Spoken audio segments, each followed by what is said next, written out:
Dari 6 PPLN di Amerika Serikat, Houston termasuk PPLN terakhir yang memasukkan data ke KPU. Ketua PPLN Houston menjelaskan kepada VOA alasan utama mengapa datanya masuk paling akhir. Jadi kami maksimalkan semua penghitungan surat suara pos yang dia postmark tanggal 15, lalu karena President's Day jadi delay kan. Jadi kami memastikan bahwa semua surat suara yang pemilih masukkan itu sudah misalnya kita hitung bersama. Itu juga kenapa kita pending karena tenaga kami sudah pada capek, Bu, dari pemilihan, dari kita terbang dari KSK tanggal 4, kemudian langsung kita TPS, kemudian langsung penghitungan suara.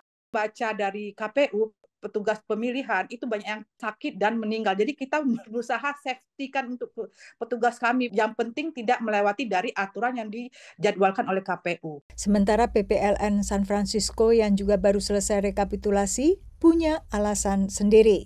Kantor kita kecil, KJRI San Francisco kecil.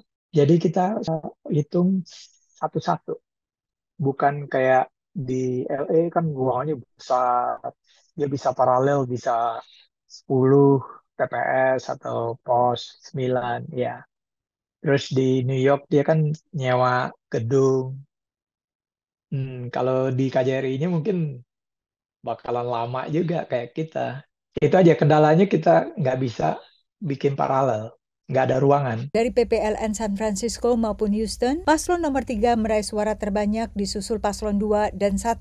Sementara dalam Pileg, PDIP menduduki peringkat pertama, disusul PSI dan PKS. Isu kesalahan rekapitulasi tidak terjadi di Amerika Serikat karena jumlah yang dihitung tidak terlalu besar dibandingkan surat suara di tanah air. Begitu pula dengan kemungkinan terjadinya kecurangan.